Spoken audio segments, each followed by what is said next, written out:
Hello everyone, welcome back to my channel. तो आज हम स्टार्ट करने वाले हैं class 10th NCERT chapter number 6 triangles के बारे में।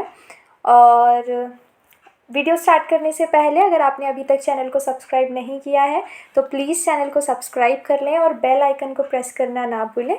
तो स्टार्ट करते हैं चैप्टर नंबर 6 ट्रायंगल्स। तो इस चैप्टर को शुरू करने से पहले यहाँ दो बेसिक टर्म्स का यूज़ किया गया है काफ़ी frequently, that is congruent and similar. ठीक है, तो let us discuss what is the main difference. या सबसे पहले हम यही कहें कि हम सबसे पहले इनका मीनिंग देख लेते हैं कि कॉन्ग्रुएंसी क्या होती है और सिमिलैरिटी क्या होती है। ठीक है, कॉन्ग्रुएंट का मतलब है ऐसे दो फिगर्स जो एक दूसरे को एग्जैक्टली ओवरलैप करें, उन दोनों फिगर्स को हम कहेंगे कि ये दोनों एक दूसरे के कॉन्ग्रुएंट हैं। फॉर एग्जाम्पल, अगर मैंने एक ट्रायंगल बनाया ए बी सी, ठीक है, और मैंने एक और ट्रायंगल बनाया कोई और, लेकिन वो एज टू एज एग्जैक्टली इसको ओवरलैप कर रहा है, तो मैं क्या कहूँगी कि ये दोनों जो ट्रायंगल्स हैं वो कॉन्ग्रुएंट ट्रायंगल्स हैं।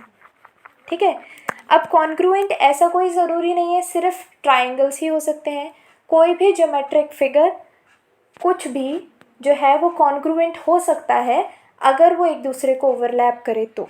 ठीक है, पैरेललोग्राम भी हो सकता है, ट्रेपीजियम भी हो सकता है, square, rectangle, every geometrical figure can congruent. Okay, next is similar. ठीक है, सिमिलर क्या होता है? ट्रायंगल्स के केस में पढ़ लेते हैं क्योंकि हम मेनली इस चैप्टर में ट्रायंगल्स को ही पढ़ने वाले हैं।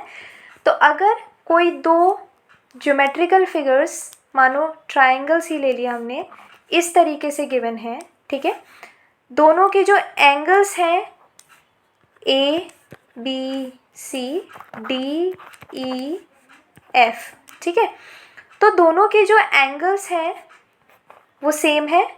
ये एंगल इसके इक्वल है, ये एंगल इसके इक्वल है, और जो साइड है वो एक दूसरे के प्रोपोर्शनल है, तो फिर हम उनको क्या कहेंगे कि वो सिमिलर ट्रायंगल्स हैं। ठीक है, यानी कि अगर इन दोनों ट्रायंगल्स में एंगल ए अगर एंगल ई के इक्वल है, angle B is equal to angle D, and angle F is equal to angle C. ठीक है, एक तो ये कंडीशन होनी चाहिए, और दूसरी कंडीशन है A C upon E F is equal to C B upon F D is equal to A B upon E D.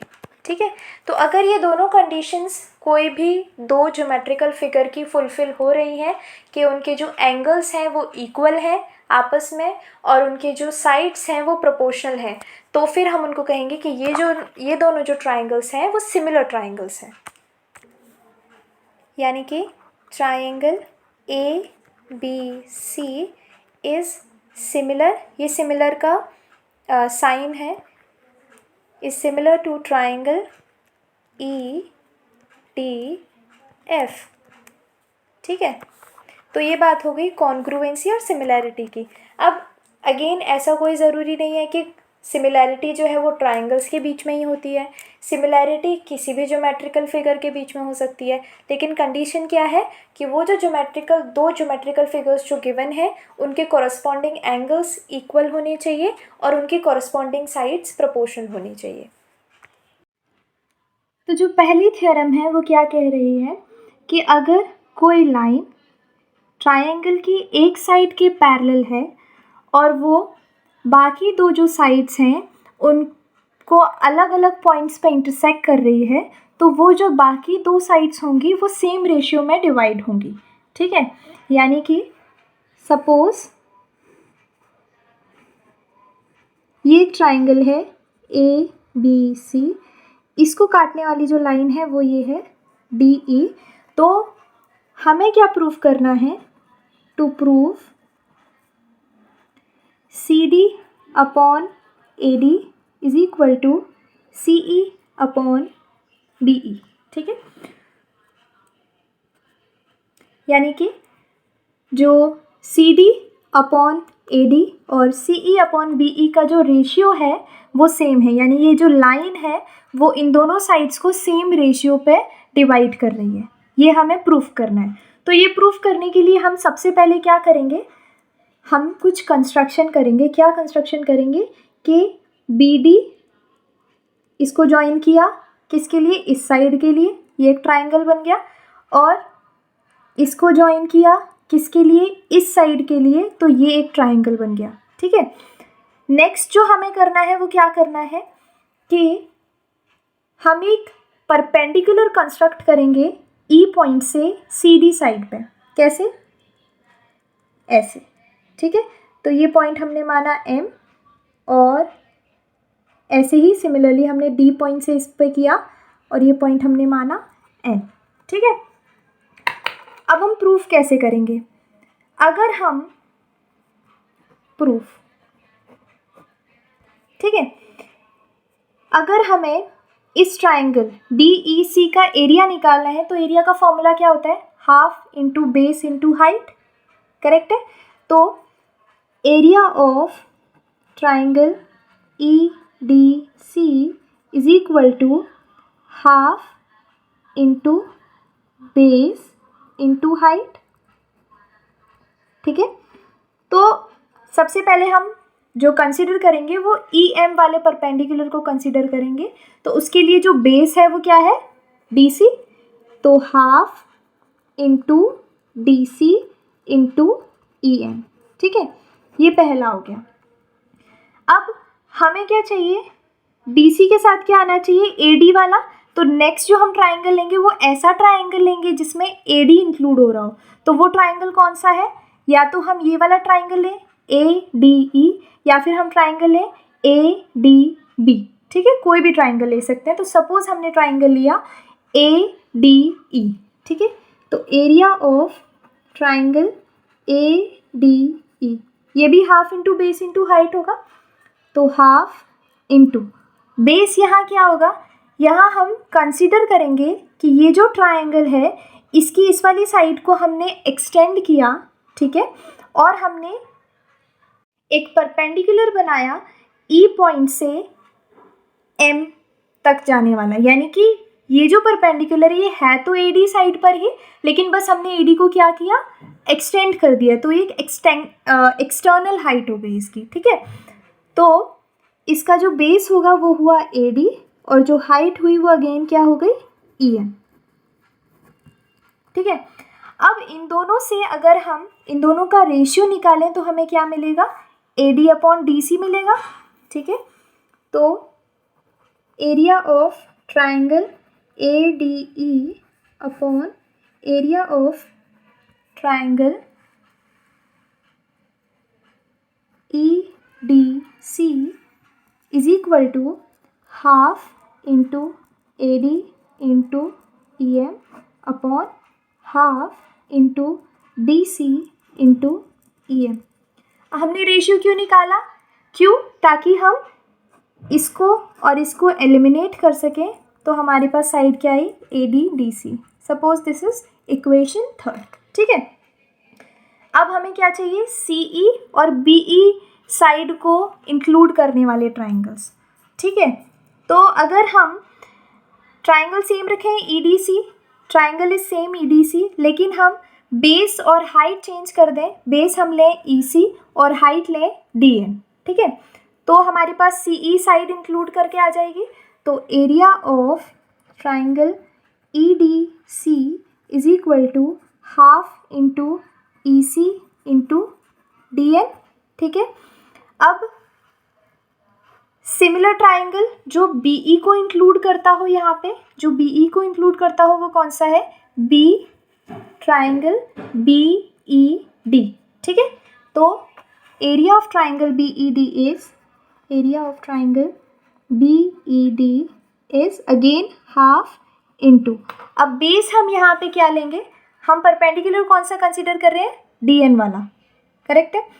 तो DN वाला जब हम परपेंडिकुलर कंसीडर कर रहे हैं तो इस ट्राइंगल के लिए तो बेस हो गया CE और इस ट्राइंगल के लिए बेस होगा BE, और ये जो परपेंडिकुलर होगा वो एक्सटेंडेड परपेंडिकुलर होगा, लेकिन होगी तो इसकी हाइट ही है ना। तो ये हो गया half into BE into DN। Again हमने इन दोनों का रेशियो लिया तो क्या आया, is equal to half into EC into DN upon half into BE into DN। ठीक है, ये दोनों कैंसिल हो गए, बचा क्या, EC अपॉन BE। अब जो नेक्स्ट टास्क है वो हमें क्या प्रूव करना है कि ये और ये दोनों इक्वल हैं। ठीक है, अब तो अगर हम इसको एरिया ऑफ ट्राइंगल, क्योंकि रेशियो सिमिलर होना चाहिए, EDC को हम नीचे ले आते हैं, BED upon area of triangle EDC is equal to BE upon EC। अब हम इनके बीच में कोई रिलेशन एस्टैब्लिश करने की कोशिश करते हैं, कौन कौन से ट्राइंगल्स के बीच में, BED और ट्राइंगल ADE के बीच में, यानी कि ट्राइंगल BDE और ADE के बीच में। हम पहले एक थ्योरम पढ़ चुके हैं, पिछली क्लासेस में एक थ्योरम पढ़ चुके हैं हम, कि अगर कोई दो ट्राइंगल्स सेम पैरेलल लाइंस के बीच में है और उनका सेम बेस है, यानी कि जैसे मानो ये एक ट्राइंगल है और ये एक ट्राइंगल है, ये सेम पैरेलल लाइंस के बीच में और उनका जो बेस है वो सेम है, तो उनका जो एरिया होता है वो सेम होता है। ठीक है, तो ऐसे ही अगर हम बात करें ट्राइंगल ADE की और BDE की, तो ये सेम पैरेलल लाइंस के बीच में है और उनका जो बेस DE है वो सेम है। इसका मतलब क्या हुआ कि area of triangle ADE is equal to area of triangle BED। ठीक है, तो इसका मतलब क्या हुआ कि यहाँ BED की जगह पे हम ADE लिख सकते हैं, क्योंकि ये दोनों अब इक्वल हो चुके हैं, तो ये जो दोनों रेशियोज हैं अब वो सेम हो गए। ठीक है, तो बस हमें यहाँ ये पता होना चाहिए कि पैरेलल लाइंस के बीच में अगर कोई दो ट्राइंगल्स हैं और उनका जो बेस है वो सेम है तो उनका एरिया सेम होता है। ठीक है, तो इससे क्या प्रूफ हुआ कि AD upon DC is equal to BE upon EC। ठीक है, hence proved. Now let us talk about second theorem. Second theorem first theorem का बिल्कुल उल्टी है, बिल्कुल रिवर्स है। सेकेंड थ्योरम क्या कहती है कि अगर कोई लाइन ट्राइंगल के साइड्स को सेम रेशियो में डिवाइड करती है तो we need to prove that line is parallel to the third line. ठीक है, तो let us suppose this is a triangle ABC और DE एक लाइन है जो इनको सेम प्रोपोर्शन में डिवाइड कर रही है। इसका मतलब गिवन क्या है, triangle ABC and CD upon AD is equal to CE upon EB।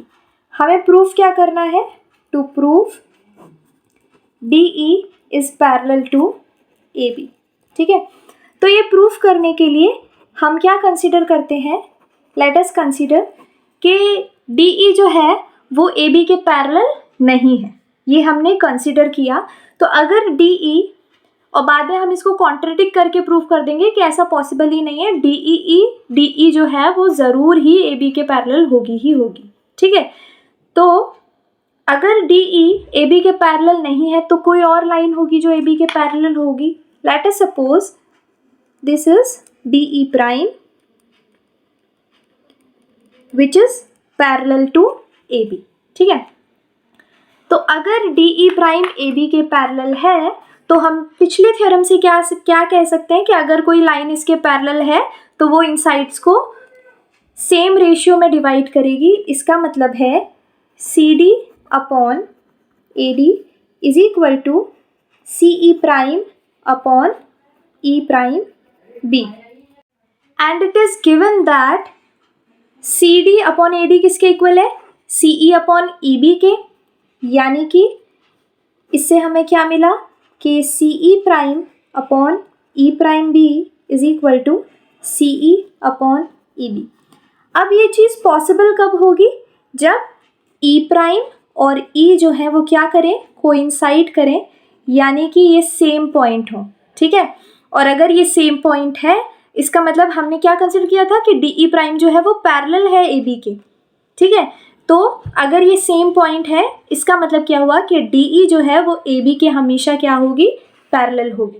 तो D E is parallel to A B always, hence proved.